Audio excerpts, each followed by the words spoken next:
Well, I just wanted to bring up something that Alyssa had sent me some suggestions on earlier in the week, and it was using Hum and all that, and I'd been using Vom and but just very little, and just to try to get that energy moving, through this area here, right?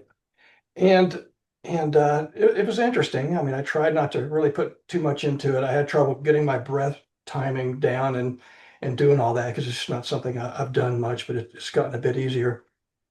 But I just noticed after, when I settle in into meditation proper, it just opens up. There's just this feeling of openness and kind of movement, and my jaw just really relaxed. My mouth want to just fall open and um, so yeah, it's come along. It really was helpful. So yeah, I'm settling in a bit deeper into that area. And Tony, a couple of weeks ago, you had said, I was telling you about how I was getting stuck with wanting to just stay here, right? I would feel myself there, and it's like I was wanting to stay there. And you told me to ask, stay where? Yeah. Well, the first time I did that, it all just kind of went away. There was no here, and it was just I was just in it, right? And um, Did that feel open and spacious, and what did that feel like? a bit more, and just a bit more easy to kind of look from that place. And I mean, thought is still there. It's not quite as loud. It's um, I'm not really catching what the thoughts are about. Even I'm staying there, and but I keep calling it there. But there is no there. So I'm at the point now, I'm really just kind of looking for a me while I'm there. And of course, there's just that thought that's just kind of sitting there, not quite revealing itself. I wouldn't know how to say it, but there's still that separate self there. Um, and also, but to me, it just feels like this not knowing aspect.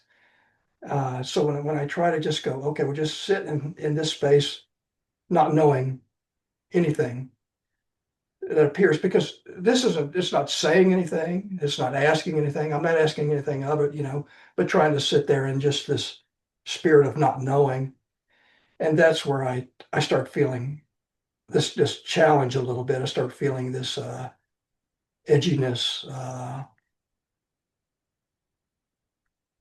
um, yeah, some kind of a little anxiety, or just it's just again, I'm back to just looking at the resistance. It feels like I'm just looking at the resistance itself, but I can't name it.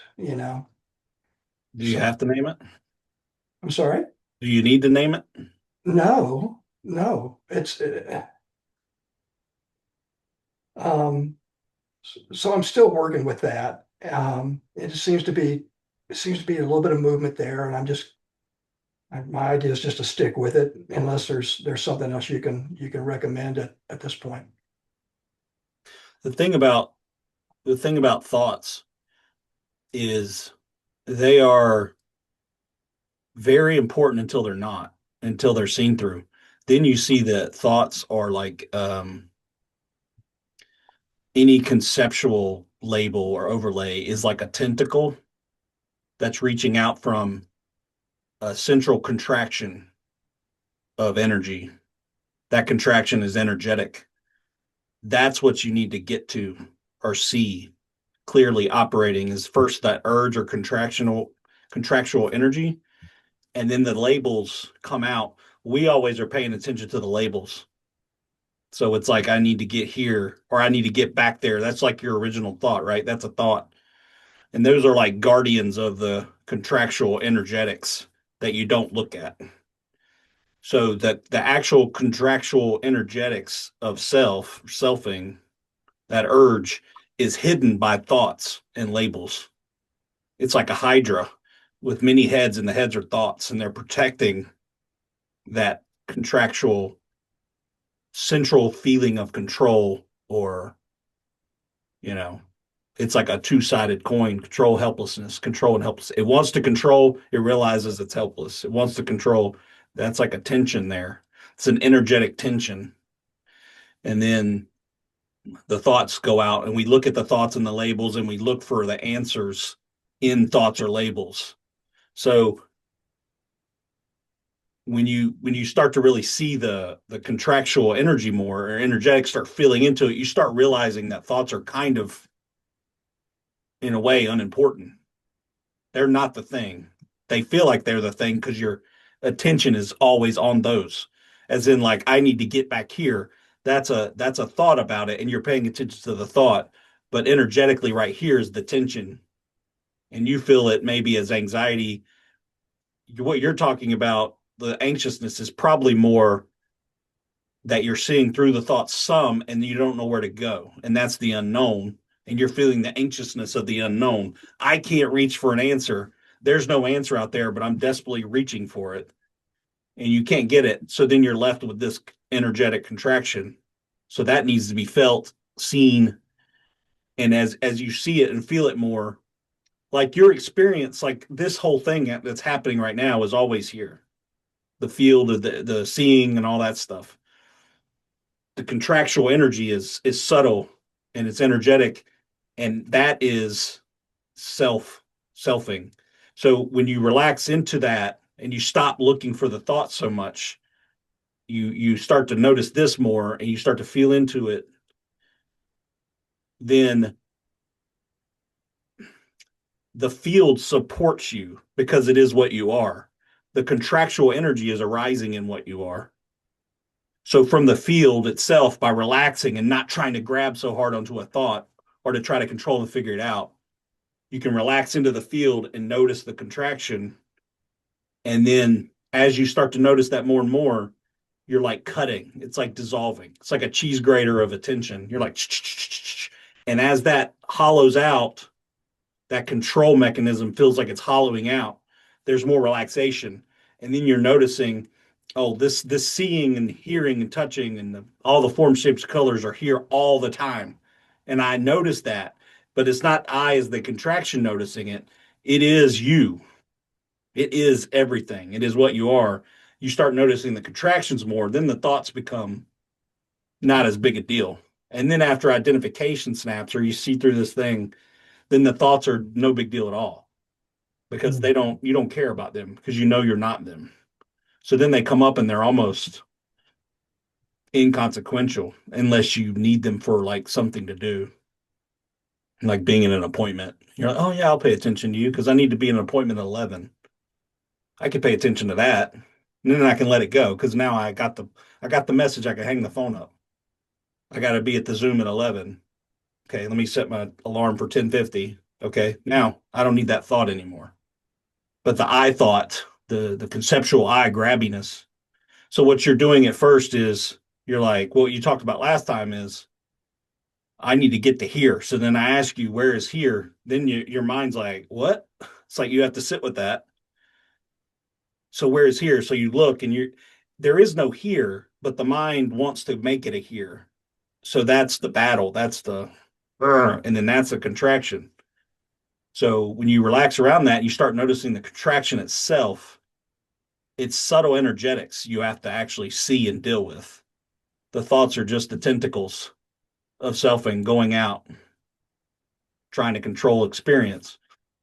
So you just relax. You just kind of settling down and relaxing more and more into, oh, okay, I don't know. So let me look. But I need to da, da, da, da. No, no, I don't need that. I don't need to pay attention to that. That doesn't get me anywhere. It never has. I don't know what the fuck I'm doing. I can't do this. That's a judgment thought. Oh, I don't need that. The contraction is this. I need to pay attention to this. That's nothing. That's an energetic firework, but it's not the main. It's a firework that goes and leaves. This energetic contraction that's arising all the time that feels solidified. The narrative or the thoughts or the thread that makes your story seem continuous. The contraction here is what makes it feel real solidified. So seeing through that, when I tell you don't judge yourself, I'm not talking to you that says don't judge yourself. I'm talking to the attention, the field's attention to say that is not real. That judgment is not real. It's just a conditioned response because your mom or your dad told you something and you believed it. You see how insubstantial that is, though? The Right. solidity is underneath. It's like energetic. It's like the energetics of self. That stuff kind of becomes, at the beginning, it feels like, man, I really don't like myself. I really got to pay attention, but it's just a process. But it's not a process of anything going like one day I'm going to go out and not judge myself anymore. It's just seeing. And then when that relaxes, then you can really pay attention to the energetic of the contraction in the field, which is what I was trying to point at you at. You know what I mean? Yeah, I think so. And you know, the that little restriction I feel, it's subtle. It's not real strong. It's just there enough to keep. It's subtle, but it feels solidified because it's been solidified so long by the thoughts that are protecting it and making you believe it's true. Yeah. Yeah. And there's just this element of not knowing. And that's what the resistance feels like. It's like, Yeah. We're afraid of the unknown yeah, because we can't make any conclusions about it. yeah, there's nothing in this space that seems to know anything. It has nothing to say. And so this not knowing thought is just trying to give it something to say, trying to say something while it's there. And It's trying to define reality, control it, make it feel secure and safe. But the closer you get to the refreshing of the moment without a narrative, it's like scary because then my story isn't real. It's a patchwork of thoughts and narratives and beliefs and algorithm. But what's underneath it, it's not real. Or it shows that it's not real. What's underneath it is real, but it's also not a person, not a story. And that can be real scary. That's the unknown, that can be. But if you tense up and you go, oh God, I got to solve this, or I can't deal with this, you're believing thoughts again. You stay with the energetics of it, the energetic subtle contraction of it, feel it as something is happening throughout your day, or you're practicing, or you're in an argument with your wife. The contraction is there first, and then the label quickly, very quickly takes over. So you don't look at the contraction. They're like all protections against the contraction. So you just have to see that. You have to see that process, see the energetic contraction starting in the field that's empty and hollow and coreless and no control. And the more you see that, then you start to notice the thoughts that are showing up to protect that central part of the hydra. And then the thoughts, you deal with the thoughts by looking at them and seeing them and taking that power back away from them and keeping the attention here. And when that attention is not leaking into the thoughts as much, it's here and it can look directly at that contraction in the field. And then the more you dissolve it, cheese grater, attention, dissolve it, like it really feels literally like dissolving. Like it feels like you're literally cutting with attention, cutting that thing, and it feels less and less solid and it feels hollowed out. And so does this then, because this is already not that. But the contraction is what you're paying attention to all the time. But what you are is not that. It's always like, I mean, it is part of you, but it's just an energetic. It's not a real separate person there.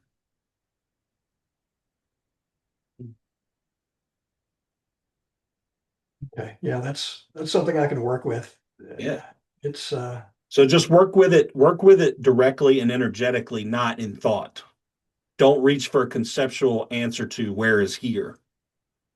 Look in your experience and see if you can find a here, literally. yeah, And you'll be like, and you'll be looking and you won't be able to find it. And you might feel a little more expansive. And then that contractual mirage of energy is going to contract. And then there's going to be a label that comes and says, this isn't good enough. There must be something else. Blah, blah, blah, blah, blah, blah. You just realize it for what it is, and it has no power. If you follow that and go, yeah, what is that? I need to figure that out. I can't figure shit out. Then you're in a thought reflection. I mean, Okay. Well, thanks, Tony. I'll work with that some more. It's, like I said, it's subtle and it's the just, more, the closer you get, the more subtle everything gets. yeah. And I mean, I can feel the energy of that tension there a little bit, but I'm just not quick enough, I think, to see what it is, what it's made of, and how to really catch it. And maybe because it does feel subtle right now. It's not like in my face. It's just this little cord, this little string that's there that I can't quite grab. And but Well, that's the thing. You don't grab it, you release the grabbing. Seriously, I mean it. In the experience, when you're doing this, you should be like thinking about relaxing the grabbing. What is a contraction? It's clinging, it's grabbing, it's judging. In experience, like right here, right now, and you're working with it, like any thought that says you got to figure something out, see it for what it is, let it go, sit here, and then feel that. If you feel yourself in the field trying to effort, like if you're practicing and you're looking and you're like, like, it's like an energetic like that, just see that and then relax back into, like, let reality in, quit trying to go find it, like just relax energetically, and it'll keep grabbing because that's the center control feeling in the field. It feels like you're trying to control, but this out here doesn't need to be controlled. It is what it is already, and it's appearing and it's doing its thing and the sounds are coming, and then something after it comes in energetically to say this is my sound or this is my whatever. So you have to see that operating, and it's like it's continual relaxing, and the relaxing dissolves the solidity. You don't make the solidity dissolve.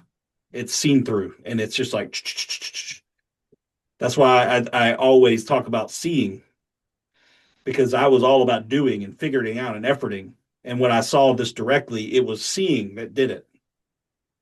It's that seeing, you know, empty looking. Empty looking is hands off. It's not, I'm not trying to change the experience. I'm seeing what the experience is making. And I'm saying, there's no me there by looking. Saying there's no me there is when people have non dual philosophy and they say, oh, I don't believe in a self. There's no me there. That doesn't mean anything. That's just another thought they're believing about awakening. If you want to get to the meat and potatoes of it, it's subtle, energetic contraction that needs to be seen and felt and dissolved right here without effort, more relaxation, more letting go, less control, seeing that there is no actual control, hollowing out. The energy kind of, the energetic sensations that you think are behind here are actually here, and they relax and they dissolve, and then the energy kind of spreads out, and then it can feel centerless, like there's nothing here behind the eyes, because there's actually not. It's a contractual grab, sensations, a bundle of sensations that are doing that, and that right there makes you feel like, or makes a thought come in that says, I got to do something about this because it doesn't feel good, but it's all a lie. It's a lie. It's a beautiful lie because it makes life happen, but that's what it is. So just remember that. It's like, I don't need to effort. There's no effort here. I don't need to believe a thought. I just need to relax into what this is. And then whatever comes up, if it's fear or anxiousness, it's just energy. And then the narrative starts and tells you that it's anxiousness. But you don't have to believe that. You can just take the anxiousness for appearing energy in the field that will come and go. okay, I'll work with that, Tony. I appreciate that. That makes sense. It all makes sense. Sure, Cool. Report back. I will.